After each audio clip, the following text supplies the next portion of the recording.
अस्सलाम वालेकुम। आज हम स्टार्ट करेंगे chemistry 11 chapter 6 energetics. Topic number 1 energy in chemical reaction. Energy in the form of heat is either released और absorb during a chemical reaction. इसका मतलब ये है कि जब भी कोई केमिकल रिएक्शन होता है तो इन the form of heat energy release या एब्जॉर्ब होती है। लेकिन ऐसा क्यों है? एग्जाम्पल हम ले लेते हैं, जैसे कि एक रिएक्टेंट है A2 एंड B2 और जब ये दोनों रिएक्ट करेंगे तो AB की फॉर्मेशन होगी। एक्चुअली जब भी रिएक्शन होता है तो जो पुराने बॉन्ड्स होते हैं वो ब्रेक करते हैं और न्यू बॉन्ड्स की फॉर्मेशन होती है। जैसे कि इस रिएक्शन में जब भी प्रोडक्ट की फॉर्मेशन होगी तो उसके लिए पहले रिएक्टेंट्स के बॉन्ड ब्रेक करेंगे और फिर दोनों रिएक्टेंट्स के दरमियान बॉन्ड की फॉर्मेशन होगी जिससे प्रोडक्ट बन जाएगा। अब जब बॉन्ड ब्रेक करता है तो उसके लिए एनर्जी रिक्वायर होती है। इसका मतलब है जो बॉन्ड ब्रेकिंग है वो एनर्जी को कंज्यूम करता है। इसी तरह जो बॉन्ड फॉर्मेशन है उसमें भी एनर्जी क्या होती है? रिलीज होती है। तो bond formation releases energy. Energy transfer, अगर ड्यूरिंग केमिकल रिएक्शन जो बॉन्ड फॉर्मेशन के दौरान अभी हमने बात की एनर्जी रिलीज़ होती है, तो बॉन्ड फॉर्मेशन के दौरान जो एनर्जी रिलीज़ होती है अगर वो ग्रेटर हो देन द बॉन्ड ब्रेकेज के लिए जो एनर्जी रिक्वायर होती है, इट मीन्स कि ओवरऑल एनर्जी रिलीज़ होगी और एनर्जी मूव करेगी सिस्टम से सराउंडिंग में। इसी तरह जब केमिकल रिएक्शन में एनर्जी जो कंज्यूम हो रही है बॉन्ड ब्रेकेज के लिए वो ज़्यादा है then the energy release during bond formation, then it means के जो ओवरऑल हीट है वो ट्रांसफ़र हो रहा है सराउंडिंग से सिस्टम की तरफ। नेट एनर्जी ट्रांसफ़र, तो जब भी कोई भी केमिकल रिएक्शन होता है तो एनर्जी का ट्रांसफ़र होता है between system and surrounding. Units of thermal energy, ऐसा यूनिट ऑफ हीट और थर्मल एनर्जी जो है वो जाउल है। थर्मल एनर्जी कहते किसे हैं? थर्मल एनर्जी वो एनर्जी है जो किसी ऑब्जेक्ट या सिस्टम में मॉलिक्यूल्स की मूवमेंट की वजह से, मॉलिक्यूल्स या एटम जो सिस्टम में हैं उनकी वजह से जो एनर्जी होती है उसको हम थर्मल एनर्जी कहते हैं। अगर हम कॉमन यूनिट की बात करें तो इसका कॉमन यूनिट कैलोरी है। कैलोरी कहते किससे हैं? कैलोरी अगर हमें, जैसे कि अगर 1 ग्राम वाटर का टेम्परेचर हमने 1 डिग्री राइज़ करना हो, जैसे 14.5 डिग्री सेंटीग्रेड से 15.5 डिग्री सेंटीग्रेड टेम्परेचर राइज़ करने के लिए जो हमें हीट रिक्वायर होती है उसको हम 1 कैलोरी कहते हैं। और अगर हम 1 कैलोरी और जाउल का कनेक्शन देखें तो 1 कैलोरी जो है वो 4.18 जाउल के इक्वल होता है।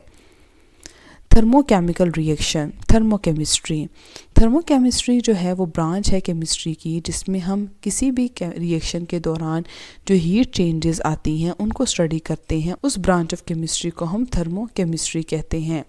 थर्मोकेमिकल रिएक्शंस वो रिएक्शंस होते हैं जिनमें हीट का चेंज आता है between system and surrounding. Actually जब भी रिएक्शन होता है तो एनर्जी का चेंज आ सकता है in the form of heat, light and work। और वो केमिकल इक्वेशन जो हमें शो करती है केमिकल रिएक्शन के दौरान क्या हीट चेंज आया, उस रिएक्शन को, उस बैलेंस्ड केमिकल इक्वेशन को हम कहते हैं थर्मोकेमिकल इक्वेशन। फॉर एग्ज़ाम्पल, जैसे यहाँ पर हमने लिखा है कि कार्बन सॉलिड जब ऑक्सीजन गैस के साथ रिएक्ट करके कार्बन डाइऑक्साइड गैस की फॉर्मेशन करता है तो उस दौरान जो हीट का चेंज आता है that is -393.5 kilo जॉल per mole. It means कि एक थर्मोकेमिकल इक्वेशन है क्योंकि इसमें हमने हीट चेंज को शो किया है।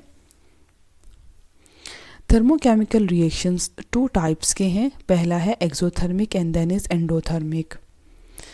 एक्सोथर्मिक रिएक्शंस वो रिएक्शन है जिसमें ओवरऑल एनर्जी रिलीज़ होती है ड्यूरिंग केमिकल रिएक्शन। जब रिएक्टेंट्स प्रोडक्ट में कन्वर्ट होते हैं, हीट रिलीज़ होती है सिस्टम से सराउंडिंग की तरफ, तो उन रिएक्शंस को हम एक्सोथर्मिक रिएक्शन कहते हैं। जैसे एग्जांपल है हमारे पास कार्बन डाइऑक्साइड की फॉर्मेशन।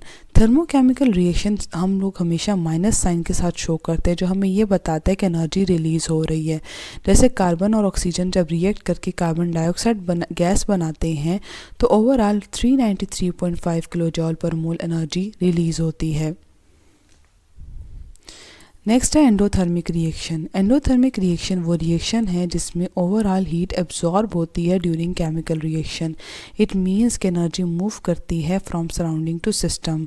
जैसे हाइड्रोजन आयोडाइड की फॉर्मेशन है, जब हाइड्रोजन और आयोडीन मिलता है और हाइड्रोजन आयोडाइड की फॉर्मेशन होती है तो ओवरऑल हीट एब्जॉर्ब होती है और इस हीट चेंज को हम पॉजिटिव साइन से शो करते हैं। जैसे कि यहाँ पर आप नोट करें कि यहाँ पर डेल्टा एच की value 53.8 kilojoule per mole है। इट मीन्स कि ओवरऑल इस रिएक्शन में इतनी एनर्जी एब्जॉर्ब हुई है। Concept assessment 6.1 classify the following processes as exothermic or endothermic. सबसे पहले है फ्रीजिंग ऑफ वाटर। हमने वाटर को फ्रीज करना है, इसका मतलब हमने उसका टेम्परेचर डाउन करना है और टेम्परेचर कम करने के लिए हमें हीट को निकालना पड़ता है। इसका मतलब है कि फ्रीजिंग वाटर एक एक्सोथर्मिक रिएक्शन है। सेकेंड है combustion of methane. Combustion of methane में जब भी हम किसी भी गैस को किसी भी ऑर्गेनिक कंपाउंड को बर्न करते हैं उसके रिज़ल्ट में हीट रिलीज़ होती है। इसका मतलब है कि मीथेन की कंबशन जो है उससे हीट रिलीज़ हो रही है। इट मीन्स कि ये भी एक एक्सोथर्मिक प्रोसेस है। नेक्स्ट है सब्लिमेशन। सब्लिमेशन में हमें पता है जब भी सब्लिमेशन होती है तो एक सॉलिड जो है वो अपने वेपर्स में कन्वर्ट हो जाता है और सॉलिड को वेपर्स में कन्वर्ट करने के लिए हीट रिक्वायर होती है, टेम्परेचर देना पड़ता है। तो इट मीन्स कि ये जो सब्लिमेशन है of dry eye that is endothermic process. Next है वाटर को हमने गैशियस फॉर्म से लिक्विड में चेंज करना है, मतलब उसका टेम्परेचर लो करना है क्योंकि गैशियस फॉर्म में कन्वर्ट करने के लिए हम हीट करते हैं और वापस से लिक्विड फॉर्म में कन्वर्ट करने के लिए हम कूल डाउन करते हैं। तो कूलिंग के लिए हमें एनर्जी को रिलीज़ करना पड़ता है, इसलिए एक एक्सोथर्मिक प्रोसेस है। नेक्स्ट है डिकम्पोजिशन ऑफ लाइमस्टोन। तो लाइमस्टोन की डिकम्पोजिशन का मतलब है कि हमने उसकी ब्रेकेज करनी है और जब भी कोई चीज़ ब्रेक करनी होती है तो उसके लिए एनर्जी रिक्वायर होती है, एनर्जी कंज्यूम की जाती है। इट मीन्स कि ओवरऑल ये रिएक्शन जो है वो एंडोथर्मिक है। नेक्स्ट है हीट ऑफ रिएक्शन। किसी भी रिएक्शन के दौरान कितनी हीट रिलीज़ हो रही है या एब्जॉर्ब हो रही है डिपेंड करता है कि हम कितनी क्वांटिटी में रिएक्टेंट्स और प्रोडक्ट ले रहे हैं। मतलब अगर हम ज़्यादा फ्यूल बर्न करते हैं तो ज़्यादा एनर्जी रिलीज़ होती है और कम फ्यूल बर्न करते हैं तो कम एनर्जी रिलीज़ होती है। इसीलिए जब भी हम एनर्जी चेंज को शो करते हैं तो हम ये बताते हैं कि हमने कितनी क्वान्टिटीज़ रिएक्टेंट और प्रोडक्ट के लिए, तो ज़्यादातर हम मोलर क्वान्टिटीज़ यूज़ करते हैं। Heat of reaction is the amount of energy released or absorbed when the molar quantities of reactant and product are the same as those in balanced chemical equation। इसका मतलब ये है कि for example जैसे कि carbon dioxide की formation हमने पढ़नी है और हम कहते हैं कार्बन डाइऑक्साइड गैस की फॉर्मेशन में डेल्टा एच की वैल्यू -393.5 किलो जॉल पर मोल है। तो ये जो हीट की वैल्यू है, जो हीट चेंज है, ये किस क्वांटिटी के लिए है, क्योंकि जब क्वांटिटी चेंज होगी रिएक्टेंट की तो ये हीट वैल्यू भी चेंज होगी। तो जो डेल्टा एच है ये किस वैल्यू को रिप्रेजेंट करता है, किस रिएक्टेंट प्रोडक्ट की क्वांटिटी को रिप्रेजेंट करता है। तो डेल्टा एच हम हमेशा मेजर करते हैं 25 डिग्री सेंटीग्रेड पे या 298 केल्विन हम कह सकते हैं और 1 atm प्रेशर पे। इन कंडीशंस को हम स्टैंडर्ड कंडीशंस कहते हैं। उसके अलावा इसका मतलब ये भी है कि जो हम बैलेंस्ड केमिकल इक्वेशन में जितनी क्वांटिटीज़ शो हुई हुई हैं ये उन्हीं क्वांटिटीज़ को यूज़ करके ये हमें हीट की वैल्यू मिली।